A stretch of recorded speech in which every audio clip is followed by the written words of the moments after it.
Evening and welcome back to the weekly Armchair Sports Talk. This is Devil's Advocate. This is a Sunday night edition of the weekly Armchair's presentation of Devil's Advocate. This is the United Show. Joining me tonight is Jamie Mackay, or as I always depict him because he's a good guy, hashtag Mackay out. It's a little recurring joke between me and the lad. Join us tonight also is... Join us soon, I should say, will be Daniel, who is a regular of the channel now, and also Adam Matic. But for the moment, it's me and Jamie. Jamie, how are you this evening, my friend? How are you doing? I'm always nice to see you, mate. I'm keeping well. Had a nice chilled out weekend, so it's been nice without hearing Mackay out. And then as soon as I see your face, straight in my face again. So I do appreciate that one, mate. But nah, and on a serious note, always nice to get back on Devil's Advocate. Appreciate coming on here, given the opportunity to come and talk some United. So yeah, let's do our thing. Yeah, of course. You're always welcome. We do have that little echo there. I think it's just a little bit of a temporary issue with Jamie's audio. That's why I always say Mackay out, because Jamie is a nutter. But he's a good one. But tonight we are going to start off just with a simple conversation, which is United's transfer window, where we made 4 very interesting signings. We brought in Tom Heaton on a free. We brought back Ronaldo from Juventus. Long-running transfer saga of fans' hopes is officially over. He is back.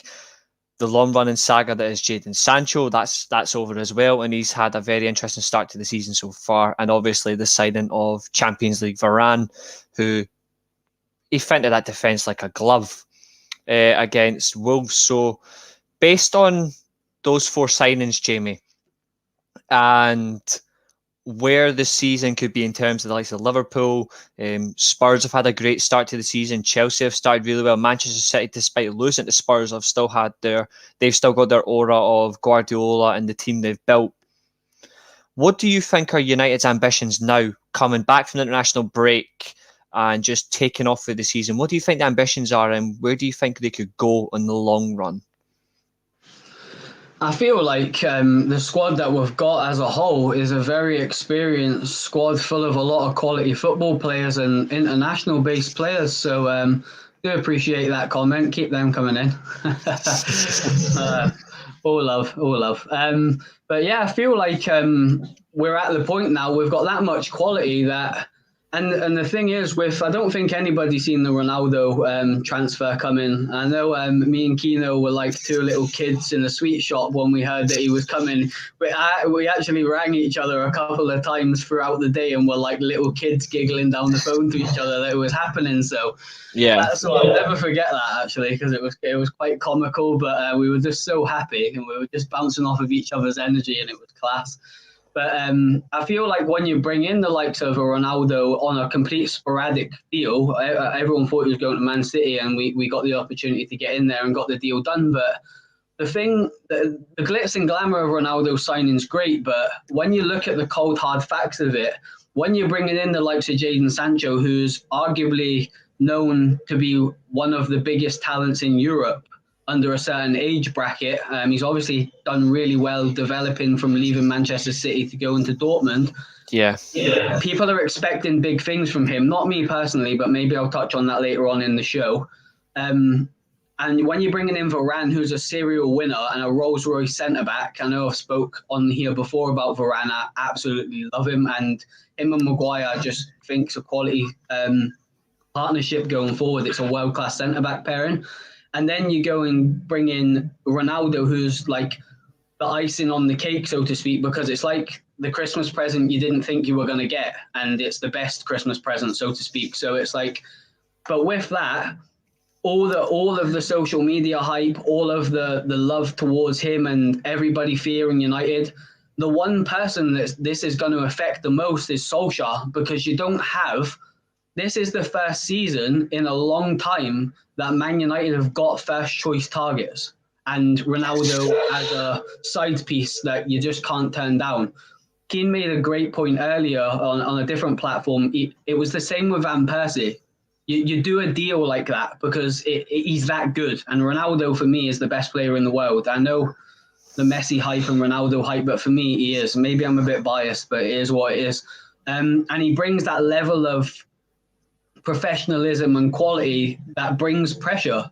And now it's like, right, okay, you've got the three jewels in the crown that you wanted this season. Okay, I don't think anybody at United planned to sign Cristiano Ronaldo this summer. I definitely didn't think it was going to happen. But we've got him, and now we've got a squad that is an absolutely fantastic squad. And it's a case of now there's pressure, and we're really going to find out about Ollie's credentials as a manager because the pressure's on with him. He needs to be winning a trophy this season.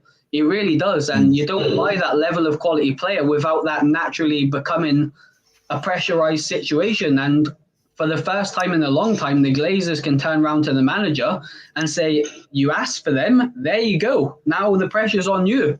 And don't be fooled as well by this 3-year contract. I'm not buying it, The pressure's majorly on Ollie this year, and it's impossible not to when you bring that level of player in.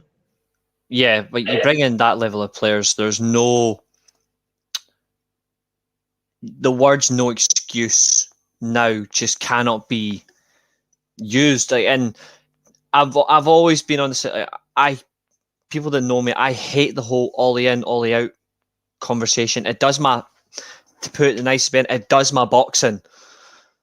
Just like proverbial Scottish phrase, it just does my boxing. That it's just... When I look at Ollie in, Ollie out, it's okay to be one side of the point, but I think people get a bit too extreme with their views, and there's some that are just blind faith, and I understand that, and I've got no problems with that. I think Keane's comment here is spot on. Is Ollie has shown progression by back, and he'll succeed this season. By all means, like he has got agree that. With that. I do agree with that. I think he will win something, but my only bounce on the back of that is, regardless of what he achieves, he has to do it under the pressure. And if he can do it under the pressure, that's great, because this is to me still the biggest club in football. I don't care what people say. Barcelona, people say Real Madrid. That's their opinion. They're well and truly entitled to it. I disagree. I still say Man United is the biggest club in football because of the aura, because of the rich history of United dating back to '68. Like win the European Cup for the first time 10 years after the Munich air disaster. Like it's so rich in our history where he has to cope. But I just hate the Ollie in, Ollie out argument, because people use it for their own agenda and then they take it too far, and then it's agenda over the club itself. And that's why I don't get involved in the arguments, because it just wastes my time. I agree with that totally. And I do get it. And I'm kind of like, Keane would probably say I'm like an in the middler. I wouldn't necessarily say that's the case. I've spoke sort of off camera to him about Ollie and stuff like that, and he knows the crack. But I get everyone's side of the story. But at the end of the day, either if you're Ollie in, you're Ollie out, or Ollie on the fence, it's like we all want the same thing. We want to win. Man United as a club, you've just spoke about the historical side of things and the 3 Champions League wins and all the other Premier League medals and the Ferguson era and stuff. We're built on a foundation of winning, and we haven't been winning recently. And I feel like there's been a change in tactics in a lot of things that's got us the squad in place at the moment, purely for the fact that we haven't won a trophy. And we have to be real about that. Ollie's made great... what's the word I'm looking for? Progress, yeah, sorry. That's all right. Okay. And it's a case of he has done the right things with probably not the right tools to a certain extent. And he's probably overachieved when you think about the Liverpool squad that we've been playing against the past few years that have probably been one of the best Liverpool squads in history. Man City are a great squad. And we've been competing against them probably with one hand tied behind our back. So we do need to give Ollie a bit of credit for that. And I'm more than happy to do it. I've done it on here and different platforms. But there's automatically going to come a point in the fan base where they go, right, okay, then the apprenticeship's over now. What we got? And that brings pressure. But I know you don't get involved in the Ollie in or out, which is, to be honest, it's good. But it doesn't matter what side of the fence you're on, whether you're left, whether you're right, Ollie in, Ollie out. It doesn't matter whether you're in the middle and you're just going to sort of go with it. It doesn't matter, because at the end of the day, you want the team to win. Everyone wants the team to win. The Ollie inners and the Ollie outers, and you're going to get fans that do jump on certain things. If we lose a game, if we draw away at Burnley, they're going to jump Ollie out, Ollie out. That's never Manchester United fans. It's people that are agenda driven, and that's not the fans. Like I don't want to draw to Burnley, but it's a case of sometimes it might not, like the Southampton game, for example. That was very frustrating. I felt like we should have won. And it's very easy just to take a negative spin on it and go, you know what? He's not the right manager. He's got all the tools. He's got Varane. He's got Sancho. He's got Ronaldo. You know, do you honestly think we're not going to drop points? Of course we are. Like, it's a football game. You know what I mean? And we're going to have to roll with it. And I feel like we've got a lot of quality this year that's going to probably, Ronaldo is going to bring goals. So we're going to get results in games we would have probably drew a couple of seasons ago. But that's the beauty of having a world-class player. We're probably not going to concede as many goals because Varane's there. But you have to buy these players to allow that to happen. And I feel like we're in a great position, but it's all about winning, mate. I appreciate that you don't get involved in that, because I think that's great. Like that you're not agenda driven. You're not on any side of the fence. That's refreshing to hear from a fan, because you just want United to win, but so do I. And so I've seen names in the comments that I recognise that are United fans we just want the team to win. Like, but sometimes we're not going to always win, and it's about being united and appreciating that it's a game of football at the end of the day, and sometimes things happen and things don't always go to plan. I agree, mate, and I can even get you a name that'll back me up in the fact how I don't choose sides, and it's this guy right here. Good evening to you, Rich Sports. He's a fellow Man United content creator. He's actually a really good channel. He's one of the Welsh fans that I know. A real genuine guy. I'm on most of his streams, late night streams, because he does streams like back at 10 and all that. So he does late night stuff. He'll back me up in the sense that I will constructively criticise when it's due, which is, to be fair, normal for a fan to constructively criticise if things should be criticised on. Or I will give the praise. I'm always like that. I will never go, I'm Ollie in or I'm Ollie out. But I don't see the need in it, because it's just the people use it as a weapon, and I don't think they should necessarily have to. And before I ask you what in terms of the possible ambitions could be in terms of what United could win, I'm just going to quickly read out a few comments. So we'll go back through the one that'll make you smile. Obviously, Keane taking the alternative approach. He's saying Mackay in. He has shown progression. I will give him that. He has taken out a lot of the deadwood, as it's called, and he's had to build slowly, which, to be fair, any manager deserves credit for that. And I don't. If this had been Jose Mourinho, for example, and he had done this, he would get praised for all of that. But in all respect, he'd be praised for clearing players out. But if it's because it's all going to Solskjaer, it basically means fuck all. Just reiterate, big up Rich. That's included to the chat. Good evening to you, Rory. Hope you're good. Devils United, who I've literally just came off a stream with. Good evening, Maisie. There's one fan though who wants to lose. Yeah, we're not going to name names, but sadly, yes, we can. You could replace his name with special, and it still works. You could replace his name with something else, but I'm just not going to say it because I'm not too bad. I'm not in or out either. It's a pointless debate. It is pointless because, frankly, what is the point debating about your manager? I don't think people realise this, right? And this is actually something I've noticed, is it doesn't matter if you're all in or all out, whatever trends on Twitter. The club don't actually care. The club will not sack a fan because you're tweeting you want them sacked. You see it at the stadiums. They're clearly behind them. So why the fuck would they listen to the fans out on Twitter tweeting all in or all out? Like, they're just not going to particularly look at it. They're just going to go, they're just arguing because they've had a bad game or they're not happy with one decision. And it really is an absolute piss take. And Keane's comment, 7k likes on my Greenwood tweet. I have to admit, that was funny, mate. That is one of the funniest tweets I've seen, just because you've actually got some of the replies. It's a brilliant tweet, but some of the replies you've got are absolutely brilliant. On the back of United's ambitious summer transfer window, which, to be fair, we're only missing that defence midfielder. I still say Eric Ramsey's signed this summer, and I'm not gonna disagree with it. You look at where we go now, and what do you think is the the main target in terms of like winning? What should we prioritise more, or do you think we shouldn't really have to prioritise? We've got a squad. Let's go for it. Yeah, I was just about to say that. You took the words right out of my mouth. When you've got the level of quality and the level of depth in our squad, you have to be fighting on all fronts. And I feel like that Europa League failure last season, and I'm going to be brutal with it and say it was a failure because we should have won the game.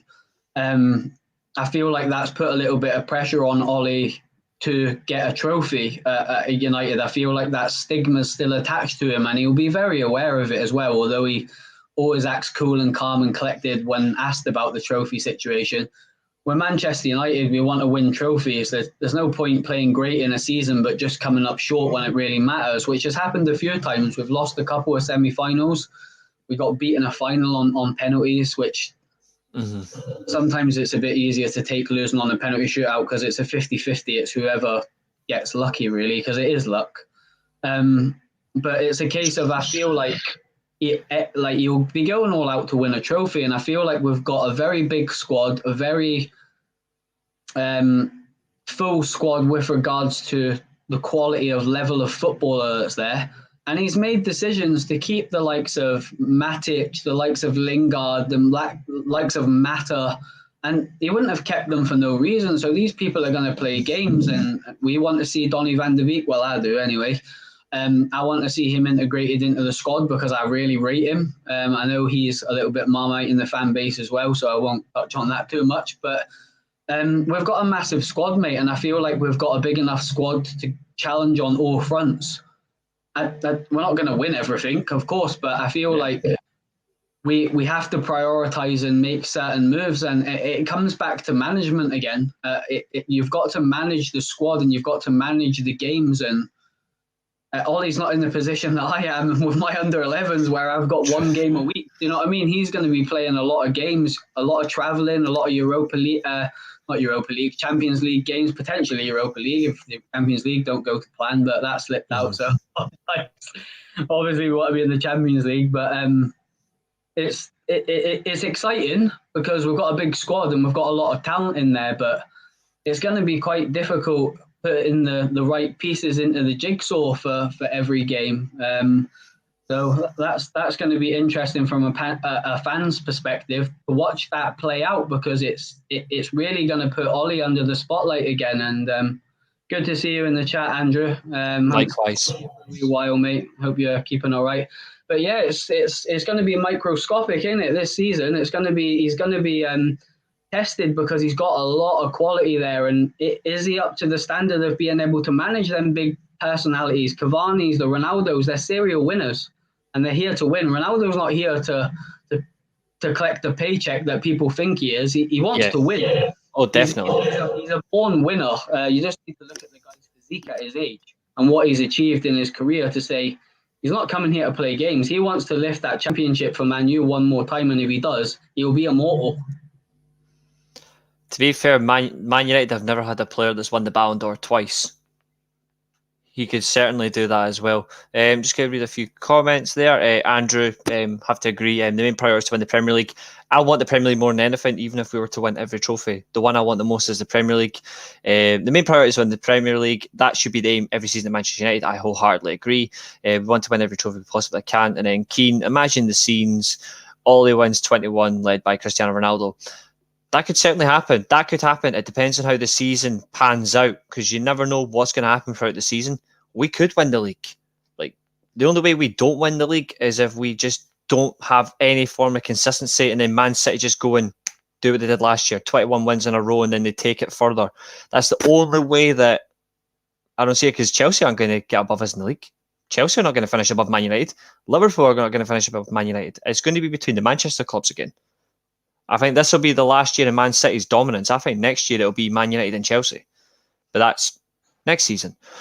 But I look at it now, and whether you're watching on Periscope, whether you're watching on YouTube, Facebook, anywhere you're watching, even like Twitter as well, if you got a chance, come over to YouTube, hit that like button, hit share, subscribe on the channel as well. It would be most appreciated. And if you can hit that bell button for notifications for any future incoming content, that would be most appreciated. The only reason I'm dismissing them is I don't think they score enough goals.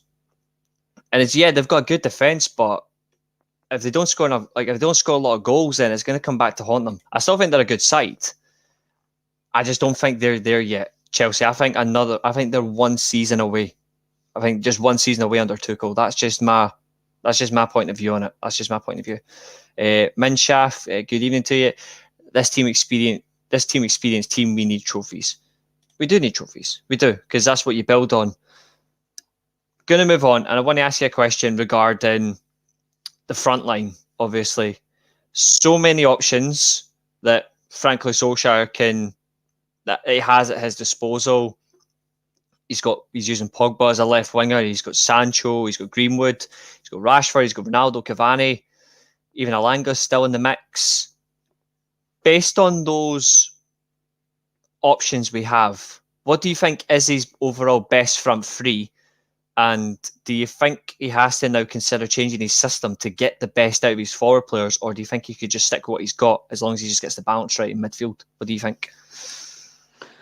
I think from when he came in to where we are now, Ollie, he's been a little bit of a creature of habit with regards to certain selections and certain teams that have consistently played. And I feel like he's not going to change. I feel like our formation is a 4-2-3-1.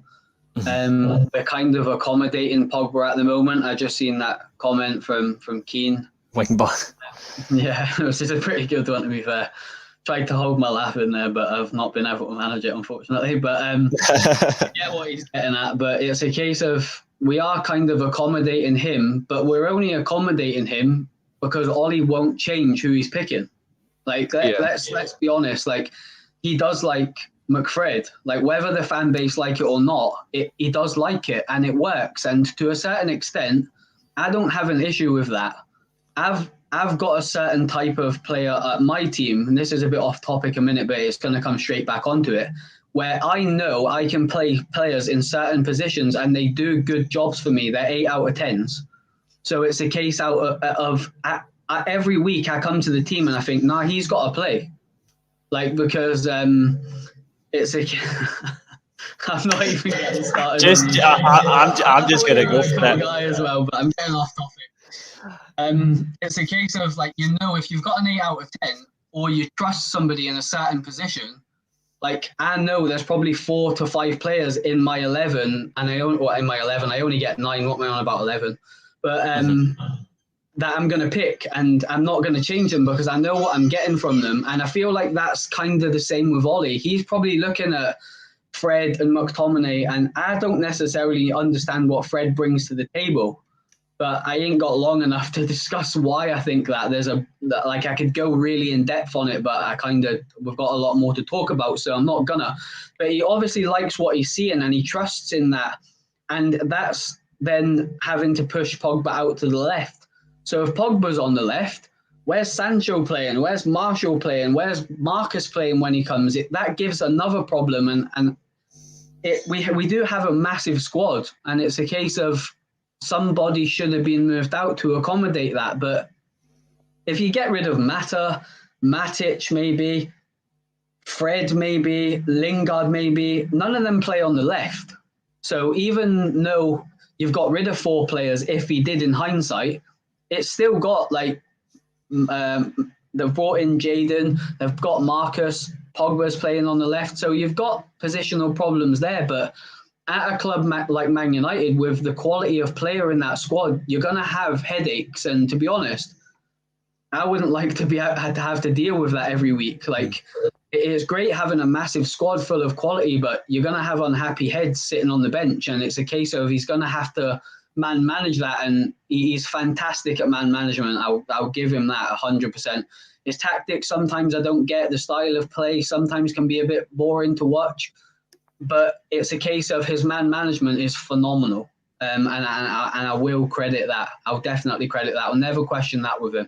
And I feel like he will be able to put pieces in the right jigsaw for certain games. But it's a case of it's a headache for him. And if it was my personal decision, my front three, and this is just hypothetical, and people might disagree with me, people might agree, I would play Sancho on the left when he's fit, because I don't think he is at the moment. I think he's struggling a little bit with his fitness, but that has happened at Dortmund, so I'm not too worried about him at the moment. He's going to come good anyway. I would have Ronaldo through the middle because you can't leave Ronaldo out. He has to play the majority of games. He picks himself, and I would have Greenwood on the on the right. Sorry, because I just think he's a phenomenal talent, and he started the season really, really well. And I want to see him kick on this season and become a first team starter every week because I feel like ability wise he's got it. So that would be my pick. But then you've got Cavani, you've got Marcus when he's fit, you've got Marshall. It's a massive, massive headache. But it's a case of this is what he's getting paid the big bucks for, and he's in the hottest seat in Europe football wise. So as I said earlier, it's microscopic football this year for Man United because some big decisions are going to need to be made every single match day. Do you think he'll be in a similar situation to Lampard, where he had all that money spent on him and he had to try find the balance, but in the end it backfired? Like he just couldn't get it all at once, and then he was forced to end up playing certain players. He couldn't get to click, and the next thing you know, he was out the job. Do you think it could be that, or do you think just because he's man management skills, all he's got more of a chance? No, I don't. I do get what you're getting at, mate, but I don't think it's the same with Lampard. I feel like Chelsea were trying to get back to a certain level again, and they brought in the likes of Timo Werner, and who I actually really rate. I know he's not doing well at Chelsea, but I think there's a player there. I just don't think he's suited for the Premier League, which I thought he would be the ideal player for the Premier League, but it hasn't worked out. Havertz is kind of coming into his own now. The kid's got unbelievable ability. But they've went out and paid big money for Lukaku. They've bought in Saul Niguez, who I really rate. I think he's going to fit into Chelsea's team perfectly. He's a Tuchel player. I don't necessarily think it's the same sort of pressure for Ollie because I feel like when the going got tough for Lampard, he got the chop. But that doesn't surprise me. You're talking about an owner that's got rid of the elite of the elite over the years for Chelsea. I mean, I could sit here and reel off about 7 or 8 managers they've had that are all world class that have gone. So it's a case of why was Lampard going to be any different? As soon as it went wrong, he was going. Everybody knew it. It was a chance to nothing he took. He done fantastic in the first season. They spent heavily, maybe on the wrong sort of personnel for the season at the time. I don't necessarily think they were wrong signings. Just some of them didn't hit the ground running, like Timo Werner, for example. Definitely not a bad player, but I feel it's a little bit different for Ollie. I feel like he's going to get the time. The Glazers clearly like what he's doing. The majority, 80% of the fan base is with him. Maybe a little bit more than that, to be fair. That's probably harsh. Maybe 90%. And he's the same at every club. When you're at an elite level, if you're at a Bayern Munich, I'm not going to include Barcelona because I think that club's just in trouble at the moment. But a Real Madrid, a Juventus, a top tier club, a Man City, a Liverpool, like you're going to have to deal with big, massive decisions every single week. And that's why you get that job. Like it's not an easy job. If it was, everyone would do it. You know, it's the elite of the elite football, and there's massive pressure at Man United to win a trophy, no matter what manager you are. Van Gaal, Mourinho, who had better CVs than Ollie, let's be real. Like, and they couldn't do it. So it's a case of, I do get what you're getting at. I just don't necessarily think it's the same. Yeah. And maybe we need to look at what Liverpool did with Klopp and be a bit more sort of patient. But when you bring the likes of and it goes back to my point right at the start, when you bring in the elite of the elite in Varane and Ronaldo, people expect, and that's not going to go away. The one I would say is the price tags that the club's been buying at recently have improved massively. They've not flung massive money. And there does seem to be a structure with regards to the recruitment, and they're going to get some wrong. Dan James, I don't necessarily think he was a bad signing. He just wasn't at the level. He will go on and have a good career at Leeds, and I hope he does. I wish him all the best. He tried so hard. He just wasn't at that elite level to be able I agree completely. I don't think he was a Man United player, but happens. That was just personal opinion, but I don't think he was a United quality player. But he's away to a club that suits him more than it suits us. So fair enough. All the best to him now. He's gone at least. So that's it. And going back to quickly as well, I know it's a little bit off topic, but I hope Lampard gets back in because I generally think he's a decent manager, and I feel like if he would have stuck it out, probably not at Derby because you look at the situation they're in at the moment, but it's a case of I hope he gets back in the door because football is a fickle world. Just because he didn't do well at Chelsea, it don't mean he's not going to make a career in the game. But that's talking Chelsea, and that's not what we do on Devil's Advocate. So I'm going to stop talking about it. Exactly, but you get where I was coming from in the sense of it is a similar circumstance, and discussing it at least gives you the, because of the situation, like it cannot be overlooked. I just think the sheer management differences are superior, so it gives all a bit more chance. Before I ask you before I put my front three, my opinion is I'm just going to quickly read a few comments. I'm going to come to KS Slater 23. What I'm looking for is progression and playing style. That is perfectly fair. I completely understand that. Development and use of young players. The last 15 minutes, Carabao Cup. Agreed to that. Elanga, Diallo, and I want him to rest Bruno, Maguire, Rash, and Ronaldo. Yes, resting those four especially is going to be crucial in games where we don't realistically need them. It'll give us a sense of strength in the depth and it'll keep them going. Trevor's comment, his opinion there of Ollie was given the job and sentimentality, pure and simple. He may well have done. Club legend, but then again, he's here just to restore the club and to a degree. And it's not an easy job turning around one of the biggest clubs in football. Well, for me, it is the biggest club in football, but it's not easy. K Slater 23, our midfield is fourth out of City, Liverpool, Chelsea. If teams stop us in transition, this will be our Achilles heel. To be fair, this is also the Achilles heel of Manchester City. A great comment. It's a great comment. I'll give it that. It's a great comment, but it's also Man City's weakness, I think. Sumit Maralu, good evening. Greenwood is dual United should cherish. He will beat Haaland and Mbappe in coming years. Mark my words. Yep, that would be absolute quality. Manshaf again. More pressure on Ollie. There will be more pressure on him. It is his third full season as well, so how he copes with it is going to be interesting. Sumit again, as simple as it gets, guys. When you got what you wanted, maybe more than that, Ollie will now not have the reason for failures. That's a very fair comment. Jamie speaks a lot of sense now. If I only actually I liked him. Just kidding, Jamie. Trevor, you absolute joker. For me at the moment, personally, the front three, I would go Ronaldo through the middle. I think that's your undisputed best option. Ronaldo at the moment through the middle, and I'd use Greenwood in the Carabao Cup and the FA Cup, to be honest. I would honestly do that. I would have Ronaldo through the middle.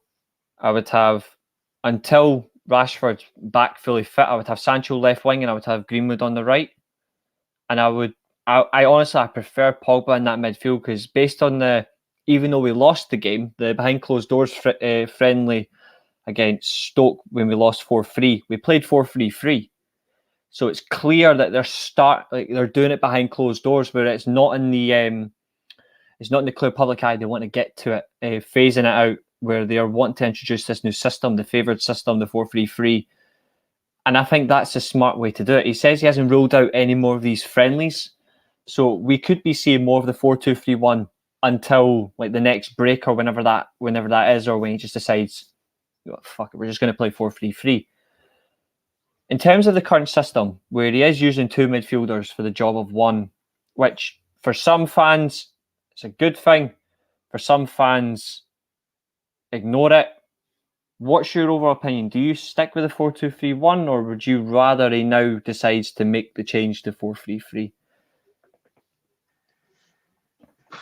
It's a hard one because it's like I said earlier, I feel like he's a bit of a creature of habit with what's working and what's getting him success. And I think that the thing that people never talk about either as well, and I'll keep it brief on it because you could go in depth on it.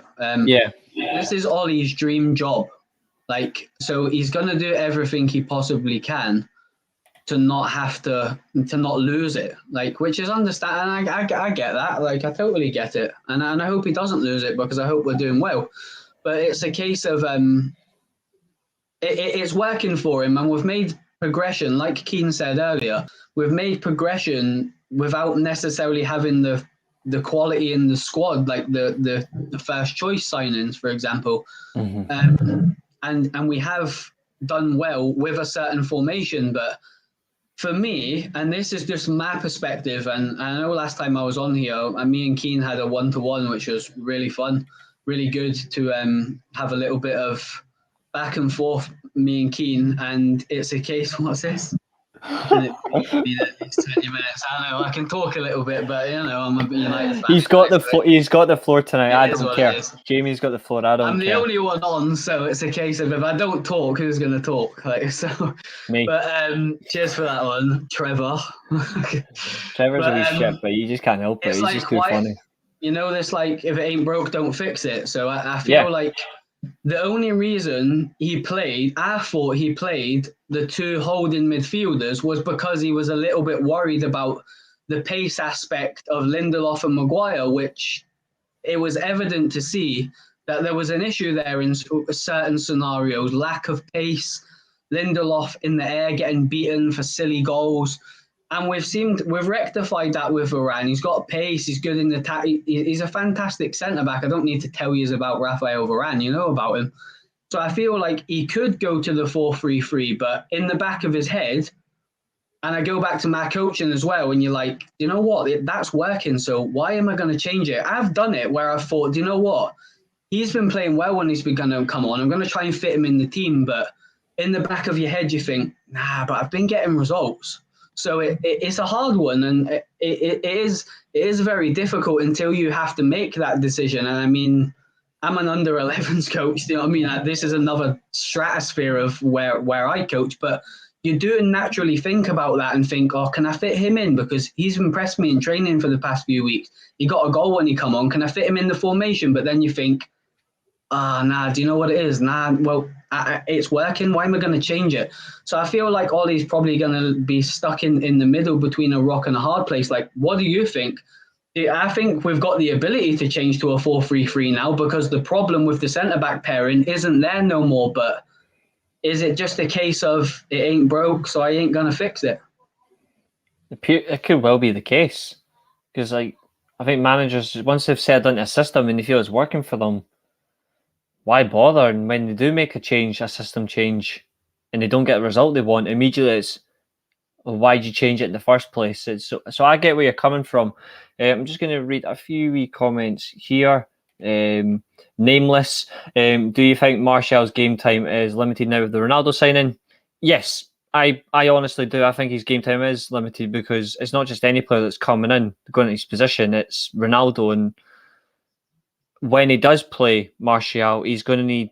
He has to be on it from start to finish. He's going to have to be on it, and there's no way around it. Sumit De Gea's getting back where he was best. Pressure from Henderson, hypothetically Heaton yielded the best out of him. Heaton has actually came in and done really well in that sense. He's done well. We've already seen that absolutely brilliant comment there by Trevor. Sumit's also agreeing Martial gets game time. He must perform or else he'll be soon out of United. True. Case Slater 23. Respect your opinion, but City has X, Y, and Z. That's true. They do have these good midfield options, but if you do break them in transition, you can cause them problems. And that's what we've done. Is we've done that numerous times. That's why Pep can't beat us in the league. Sumit, why can't we play 4-3-3 and talking about mid 1 DM and 2 CMs? It's just based on the manager. Pretty much what Jamie said, which I completely agree. It's based on the manager's decision, which he will go to, which suits him really well. And if he doesn't want to play 4-3-3, he wants to use it behind closed doors, then so be it. He's the manager, I'm not. I would rather us be played 4-3-3, but that's just my perspective. It depends on what the manager wants, and his preference since he got his first full season was 4-2-3-1. So that's all you can necessarily say. Team sitting deep, we must attack by 4-3-3. Playing 2 DMs will not work, folks. See, it's a good comment. Very good. It's a very good comment, but I've seen teams attack before against teams that sit deep playing 4-2-3-1. I think it doesn't matter what system you play. I think because you agree on this one. It doesn't matter what system you play, it's how you coach it. You can coach a system to be defensive, or you can coach a system to be offensive, or even just a balanced system where you just counter at the right time or just dominate pressure. It depends on how we coach the system. So if we do stick with a 4-2-3-1, he can coach us to be more attack minded rather than reserved. But it just depends on what he wants, really, I suppose. Yeah, no, I agree with you. It's all well and good. Like, you don't necessarily have to switch a formation to be a more combative team with regards to a certain style of play. You can still implement a passing-based game, a counter-attacking based game, or a faster and transitional play in that formation. You don't necessarily have to change the formation. You can change the personnel and give instructions, and this comes back to coaching on certain aspects of how you want a team to play. If you want the fullbacks to push in more central and give a different dimension, if you want the wingers to hold out wide, you can change and tweak different things. If you've got 3 in the midfield or a 2, you can naturally ask the player on the left or the right that's not the more sitting defensive midfielder to get into a bit more of attacking positions. Sometimes it happens with McTominay. Sometimes he'll go past Bruno. And it's that's coaching, but I totally agree with you that you don't necessarily need to change a system. You can do that. I mean, you can go with 2 strikers. You can play a false 9 and really push the wingers out wide like Liverpool do. You can have a more combative midfielder. You can have you can have ball playing midfielders like Donny, like Mata, for example. I know Mata's not necessarily a centre midfielder, but he could play that role if he needed to in a Carabao Cup game if you were trying to manage the game a little bit more. It's just about personnel and choices. And to a certain extent, sometimes I don't necessarily understand what we're trying to achieve when I watch United, particularly the Southampton game. I thought we were terrible. And I was just like, what's the game plan here? But it's very easy for me sitting on my couch and asking that. But when you don't get results and you play badly, that's when you're going to get criticised. But I'm in total agreement with the formation that you mentioned. That was spot on, and a really good comment as well. There's been some smashing comments tonight. Yeah, the chat have been fantastic. We've been going 42 minutes, and once again, the chat's just outstanding.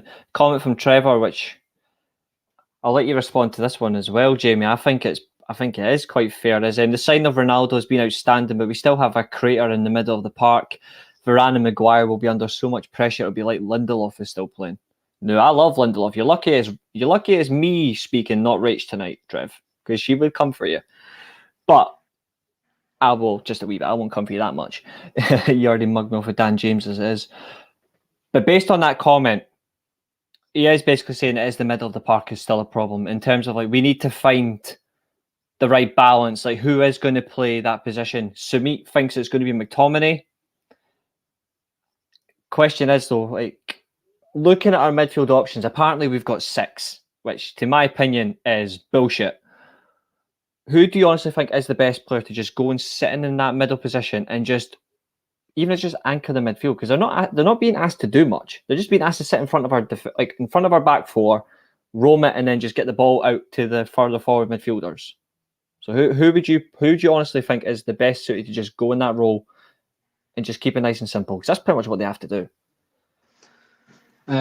If you're asking me who I would play in the 6, and it was me that was picking the team, like hypothetically, if I was manager, it would be Matic. He's the most natural defensive-minded. He is a defensive midfielder. And the thing for me is, like touching on Lindelof quickly, just because we've bought Varane, like don't be naive enough to think that Lindelof doesn't have a role to play in the squad. I don't mean that towards anyone. I'm just saying it hypothetically because there's going to be games where we need a ball-playing centre-back. And to be fair, Maguire does push up quite a lot. And he goes into that midfield slot where your centre midfielder should be sometimes, and he'll try and move the ball around. I think he's very good at it. He's underrated at it. He's not necessarily a ball-playing centre-back. He's a centre-back that's comfortable carrying the ball out of defence, whereas Lindelof is a defensive passing centre-back. He was at Benfica, and I have one of my good friends, I've mentioned it before, is a Benfica fan. I grew up watching Benfica from probably about 14 years old. So I seen when Lindelof came through at Benfica and started off as a right-back, and then they brought him into centre-back, and he played alongside Luizão, and then he played alongside David Luiz when he was at Benfica, when he signed for the club. And he was a ball-playing centre-back. He was the Maguire of the Benfica team, and he's came into Man United, and they've tried to change his role a little bit, and they're not necessarily, he's not being coached on what he was bought for. They're trying to make him a solid tackling centre-back. Lindelof isn't that. He can defend, and he's okay in the air. I don't think he's great in the air, but his ability was to pass through the lines from the centre-back position. So there's definitely a game where he can influence that. When I can't remember who mentioned earlier, there was a good comment earlier saying like certain players are going to play certain games, fit certain games. You're gonna have to take the impetus sometimes and put your stamp on the game, whether that's using Lindelof a little bit more aggressively with his passing ability or blah blah blah. But it's a case like in that 6 role, I know I went off topic there, but I wanted to touch on Lindelof because I thought it was a really good comment. I think it's a case of Matic is the most natural defensive midfielder. I don't think Fred's a defensive midfielder. I don't think he offers enough to play that role anyway. I'm losing a little bit of hope with Fred, to be honest with you, but I'm not going to go into it because we've been on a long time anyway. I think I agree. He can mix up his game. He's good in the tackle. He's comfortable on the ball. His passing's a lot more underrated than I think our fan base think. But Matic is our only defensive midfielder, and I feel like it's a case of he's that natural option if you want to play that 4-3-3. But with Matic comes age and lack of legs. So that's why all summer everyone was screaming out for a specialist in that position, and we wasn't going to be able to go and get like an Ndidi or someone like that, but like Basuma, fantastic defensive midfielder, so underrated. He wouldn't have been the same prices as everybody else, but they choose to go down a different avenue, and this comes back to coaching, where I'm going to push it to Ollie now and say, like, you've made the decision, so now go and do your thing and show us why you didn't get that position. But I do feel like in the summer they need to address it, because we don't have a defensive midfielder in the squad apart from Matic, and he'll probably retire next season. So it's a massive hole, unless we've got someone coming through the youth system, which I don't know about, that's going to play that role, because they're not going to give it to Garner because he's went out on another loan again. So it's a case of, I know I've went on a little bit there, but I wanted to touch on Lindelof. But yeah, Matic would be my 6 if you're going to play a 4-3-3. Yeah, I think that's very fair. I understand that. I think he is our only natural defensive midfielder. You've got the likes of Galbraith and Garner as well from the academy, but they need another season or two to get themselves into the fold, which is more understandable. There's a couple of questions here I'll quickly answer. Has our style of play hampered Lindelof's offensive game? It depends on the opponent, because you see in some games where he carries the ball really well and he delivers an expert pass and he's brilliant. And it just works really well. Is he our David Luiz? No, because Lindelof actually keeps his head on straight. So it was Jamie that recommended Lindelof to United. All makes sense now. Well, yeah, Jamie's sense of coaching is trustworthy. I agree. If Matic was 5 years younger, it would be perfect. I'll even go one further. If he was 10 years younger, That's he was 10 years comment. Younger. Mm-hmm. I watched Matic when he signed for Benfica, when he was part of the Ramirez deal. When Chelsea bought Ramirez, and he was absolutely phenomenal. And then when he went back to Chelsea, I was just like, why was United not looking at him? And then when we signed him, do you remember that first season? Absolutely unplayable. But lost it. The goal against Palace as well stood out. Yeah, you're going to have your frailties with Matic. I think Matic is very good on the ball. His passing ability is very good, but sometimes his decision-making while he's on the ball gets him in trouble, and his lack of pace, he can't make up the ground anymore. But I'd like to think in a 4-3-3, with maybe, if it was my 4-3-3, the 3 that I would pick, and this might be a little bit, the 3 I would pick would be, if I'm going to play Matic and I'm going to stick with him, Matic, McTominay, and Bruno. Because I feel like McTominay can help Matic out, but he can also influence the game and allow Bruno to push up the field a little bit more. This is me going into tactically breaking down a formation now. And I feel like he's got the legs and he's got the ability to break up play and help the lack of legs in Matic. And if you can let Matic pick the ball up from the centre-backs and distribute the ball without worrying about what's coming back to him because he's got legs around him, Matic can play in that formation. And I feel like that someone disagrees, that's fine. If you can let me know why you disagree, that's spot on. You probably disagree because the pace in him. Like, that's which is understandable. I'm more than happy that, like, Samit, if you can let us know so I can understand your theory, because I'm just as interested in your opinion as you are mine, mate. So do drop us a little message in the chat so I can have a little read. But that's taken into account. You've also got Pogba there as well, but Bruno and Pogba are very similar. You know, so it's a case of, I don't think they've necessarily worked in a 4-3-3 from what I've seen. And then you've got Bruno, Donny, which I could include, but I'm trying to think about who Solskjaer would pick, not necessarily who I would pick. I'm trying to think about, I know I said these were the ones I would pick, but I'm basing it on who Ollie picks regularly. So please don't think that I don't want Pogba or Donny in the team. That's not the case. If it was me picking the 11, it would be different, but I'm trying to think about it hypothetically for the show. So which is fair.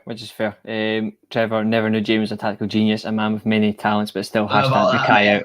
Yeah, Trevor. Yeah. I'm going to move on because obviously we all know, sadly, what's going on at the moment. It is the dreaded, boring, wasted, uneventful, unless you're a Portugal fan and you'll be celebrating, international break. Well, Scotland as well. We won as well and we lost the game. But it's international break. We did have several Man United players playing for their countries, except David De Gea, who was an unused sub when Iceman Lindelof and his national team Sweden beat them 2-1. Lingard scoring for England. We've got some very good players out there in terms of international football, and just briefly discussing them, which players do you think has actually stood out for the national break, and do you think any of them have actually put themselves into contention for getting back into the first team? Do you think any of them have stood out? I think there's been good performances. Obviously, Lingard done well tonight, and I know that it wasn't against a great team, but you can only play who's in front of you. So I'm not going to have this, it's only Andorra. Well, that was the fixture. So because he's played well, don't discredit him. Because it's Andorra, it's a game of football. So it's a case of, but Martial done well for France. But to be perfectly honest with you, I haven't really watched a lot of it. I watched the England games, but I tend not to watch too much other football. I know that sounds crazy because I can talk football all night, and I like to think my knowledge is half decent, but only on certain aspects. It's a case of I can break a formation down and stuff like that, but it's had a wonderful. Keen will be blocking you out this chat, but I watched Portugal versus Ireland. Sorry, Keen, because I wanted to watch Ronaldo. You know, we just got the hype job, and I watched that game, and he obviously delivered in the end. But I don't think the international break has any bearing on what Solskjaer is going to be doing moving forward. Like Donny van der Beek could go and have a great game for Holland and have 3 assists and score a great goal from the edge of the area. He ain't going to play against Newcastle. I think Martial getting his confidence back, scoring for France, that's great, but he's not going to get in the team. I think personally, and I might get a bit of criticism here because I know half the fan base loved Martial, but I wouldn't have been bothered if we sold him in the summer. I think he's hit his ceiling in that season a couple of seasons ago, and I don't get that. I don't see hunger in Martial. Ability, 100%, but I don't see a desire to want to get better than he is. And I just can't see him getting in that team. Ollie seems to want to play Sancho on the left, maybe because that's Greenwood's having the season of his life to start off the season. And I'd like to see him retain his position. So it seems like he's going to go for Sancho on the left. But I'm not saying for a second I don't rate Martial, but I rate players in the squad more than him. I would have Marcus ahead of him. I'd have Pogba ahead of him on the left. I'd have Jadon ahead of him. I'd have Greenwood if it meant he was coming over to play on the left. You know what I mean? So it's a case of ability-wise, yes, I rate him. I like Martial. I have his name on the back of one of my tops. I'm not sitting here saying he's not a good player. I'm just saying I just can't see him getting in that team. It's the same with Donny, what I just said a minute ago. He could have a blinder for Holland. Not playing against Newcastle, is he? Let's be honest. But he needs to get in the Holland team first as well. Sadly, he wasn't called up, which is a shame. But that just shows Van Gaal. Like, Van Gaal's serious. If you're not getting picked for your club, then you're not going at all. There is one other player as well, obviously, we should come to, because obviously it's the indistinct chatter of set pieces, who's going to take them for United. Bruno scored a penalty recently in a 3-1 friendly win for Portugal.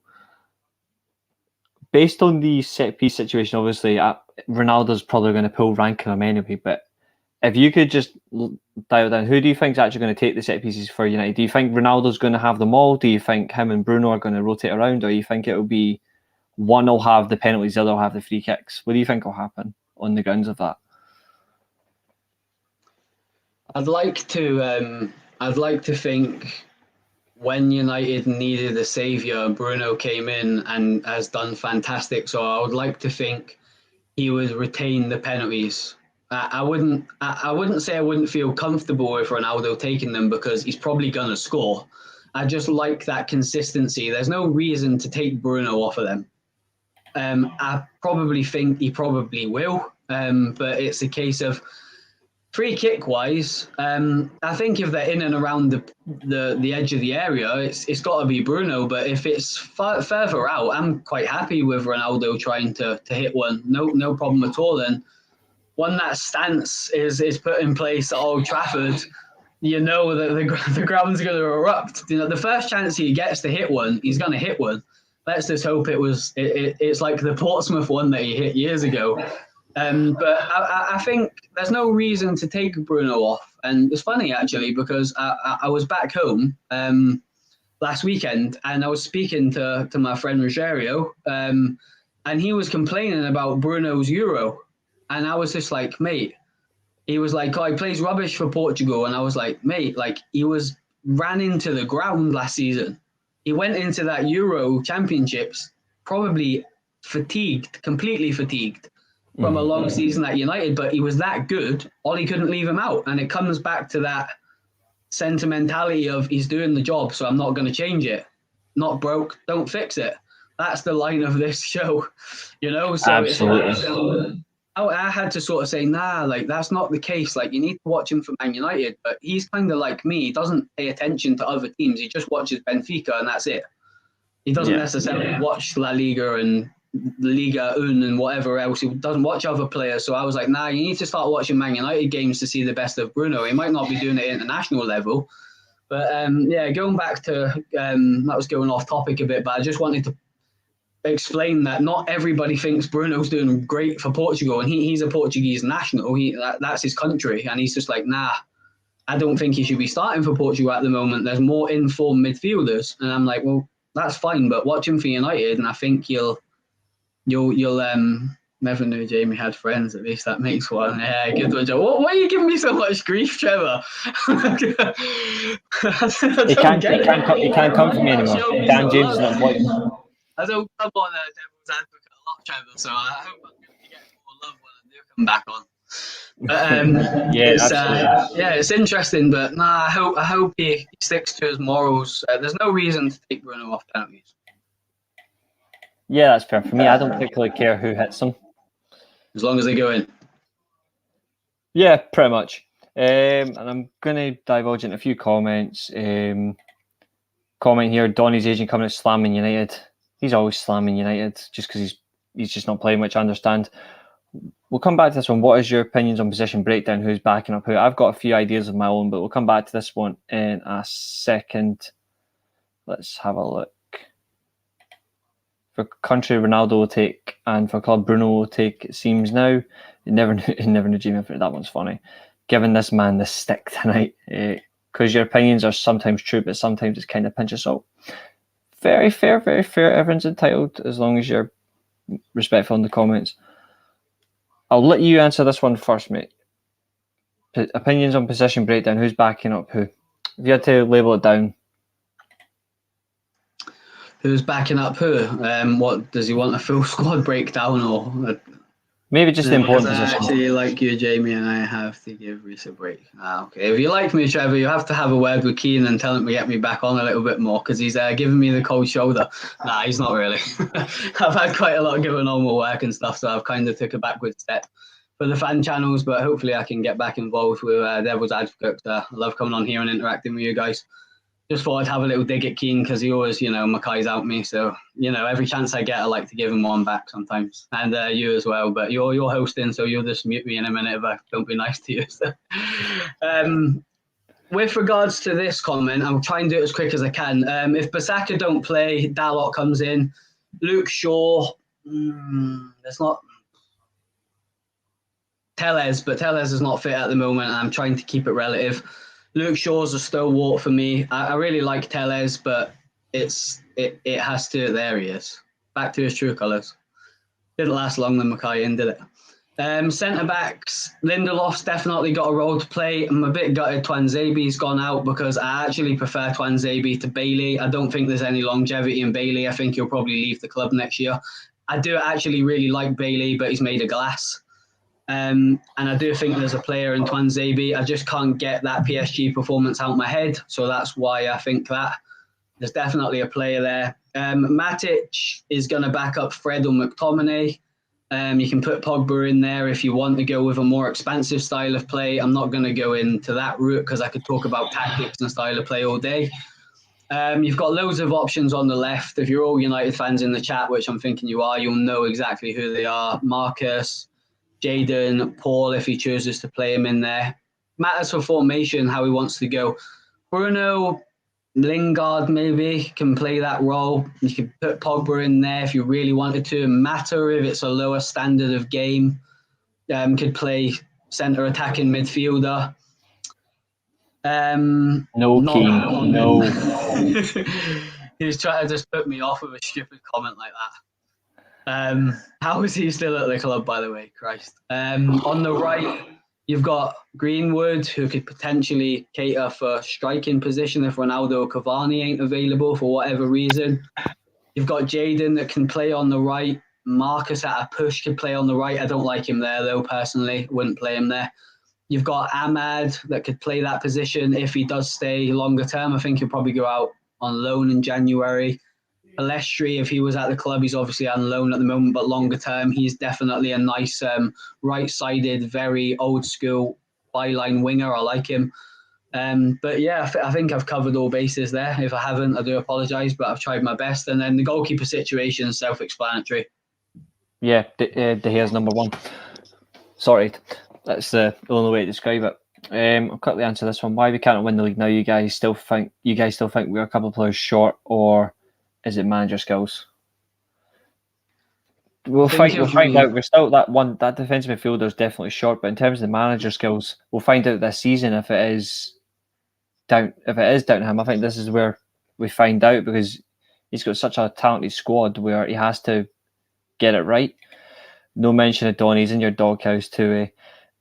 To be fair, do you know what? His position, I forget. I don't know that guy's first name. K Slater. Do you know what? I got that's a big L for me. I really, really rate Donny van de Beek, and I could do a whole show on why I think he should play.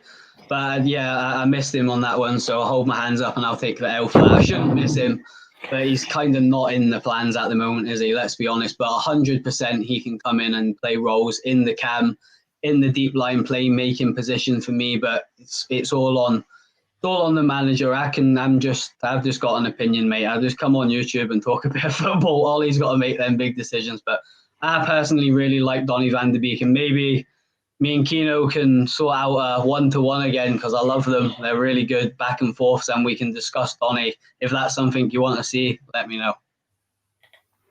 He hears you. Summed up perfectly. I'm going to round up the show by discussing, as we're closing out the final lines of the show, we're just going to discuss upcoming league game, which is Newcastle. Just discuss like the Ronaldo return in terms of, do you think he's going to start, or do you think he'll be involved?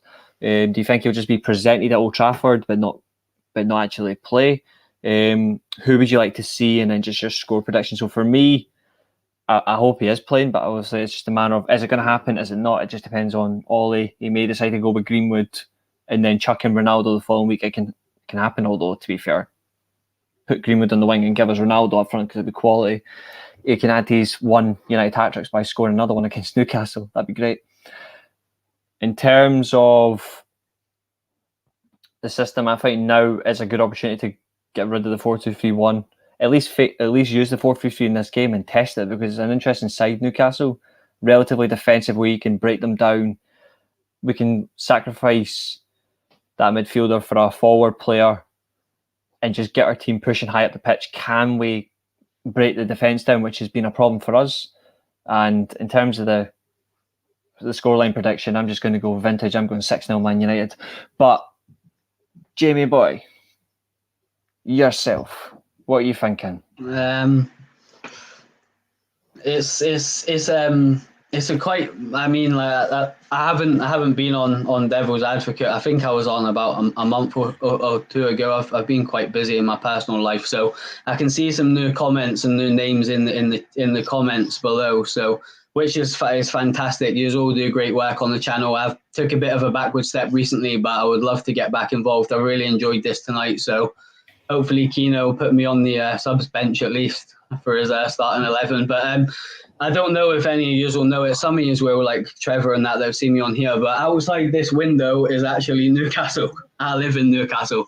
So some of you might not be aware of that. But it's a case of Matty Longstaff won't be playing. He's on loan at Aberdeen now, so don't worry about that.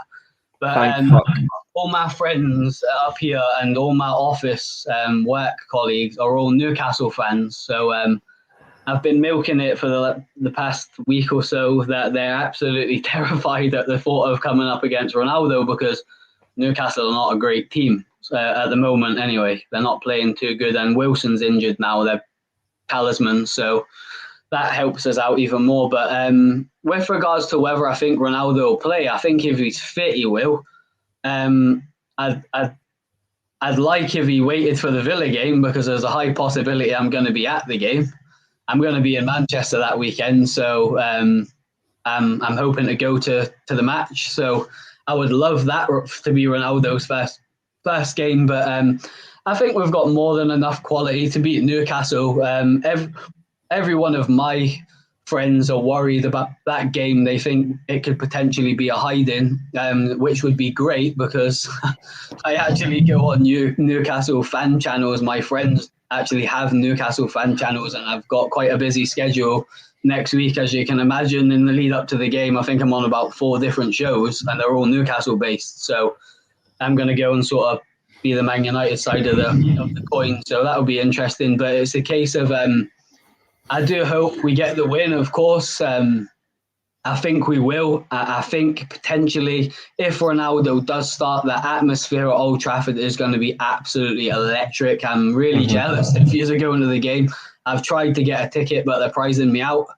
And it's a case of, it's a much bigger game for me than it is for a normal United fan, because I live in the city, and like I said, my friends, my sister's boyfriend's a massive Newcastle fan. I won't hear the last of it if they beat us, but we've done well against them in the past couple of seasons. We've beaten them all the time, so hopefully that'll continue, and I don't see why it shouldn't. I think without Ronaldo, I would have been confident we would win the game. Putting him on top of that, with the atmosphere of him coming back, I think Newcastle could get an absolute hiding, and I've been saying it could be a demolition job, and I think that's what they're worried about, and that's what we're all hoping for. But it's a pretty big one, so expect some propaganda on my Twitter if we do beat them, just having a little bit of a dig. And while I'm here, my name on the screen is my Twitter, so if you don't follow me, then start following me, because you'll get this sort of chat all the time on my Twitter. I just want to give myself a plug, but I reckon about 4-0 at a push, maybe 4-1, because we always seem to concede a stupid goal against Newcastle. Trevor, yeah, I agree with you. 4-1 maybe. 4-1 would be nice. Sorry, I went on a little bit there, but it's because I live in the city. People might not be aware of that. So. Which is fine. Would this be your lineup, roughly? Dave, I'd start here. I'm joking. I'm joking. Maguire, Varane, Shaw, Bissaka, yeah. I think the only thing I would change is Ronaldo for Cavani, but it's a fair lineup. Yeah, if Ronaldo doesn't play, yes, yeah, definitely. But I don't really like that midfield, that three, that Bruno, Pogba, and McTominay. But I've got my reasons, but I ain't got enough time to go into it tonight. But yeah, I see what you're getting at. Just as long as we win, I don't care who plays. Next time I'm going to be asking you that, don't worry. Good evening, Chris from Leicester Till I Die. Hope you're good. Sumit, hashtag Glaze out, hashtag Mackay out, followed by Keen, hashtag Mackay out. Trevor, Jamie seems to know a lot of Geordie fans. Is he really a Newcastle fans? Is he really a Geordie? Hashtag Mackay out. I'm not a Geordie now. Guys, jump on that Mackay out train because I'm loving it. And is he too? No, he just unfortunately lives in the city. But he is a Man United fan and he's a genuine one. So what I'm going to do, just before we close the show, just want to get your overall thoughts on one last topic, because I've not spoken to you yet about this. Eric Ramsey, since he's came in as set-piece coach, have you been impressed by him so far? Because I think, and I've gone on record everywhere I've went, he is our sign of the summer. I've actually went everywhere I've went and I've said he is. It's not Ronaldo, it's not Varane, it's not Sancho. They're great additions to our squad and they're going to be massive. But I've stuck to my guns and said our sign of the summer is Eric Ramsey, our set-piece coach. What's your overall thoughts on that, just as we close the show this evening? Yeah, no, I know. I've seen you say that a couple of times. Although I haven't physically been on these shows, like I used to come on Keane's platform a lot in the past, but for different reasons that I'm not going to go into because they're personal. I haven't been on the fan channel scene much recently, but as I say, things are settling down. Hopefully we'll get back on here because I love the interaction. I love the one-to-ones with everybody. Obviously get on with everyone on the channel. So absolutely, hopefully we can get back on a little bit more. I'll have a little chat with Kino because it's always good fun. And I love talking about United, as you can tell. And Trevor does mention that a few times tonight. So, but yeah, I've seen you say that a couple of times, mate. I do watch shows just because I ain't on them. I always support Keane. He's a really good friend of mine. I get on really great with everyone attached to this platform, and I love what you do. So I do listen as a fan when I'm not on here, like everybody else in the comments. But yeah, I do agree with that, mate. We look a lot more organised, a lot more solid. Players know their roles.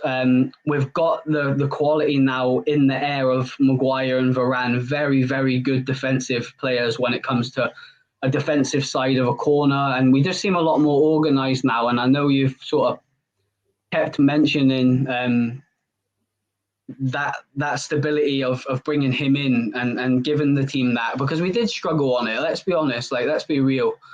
And it's a case of, I like what I'm seeing so far. It's being missed. Make sure he comes back on a lot more. I appreciate that. Thank you very much, Trevor. You're being nice to me for once. I'll load it up. Nah, we'll get back on. We'll have a little chat with Kino, definitely. You'll get me next week. Don't worry.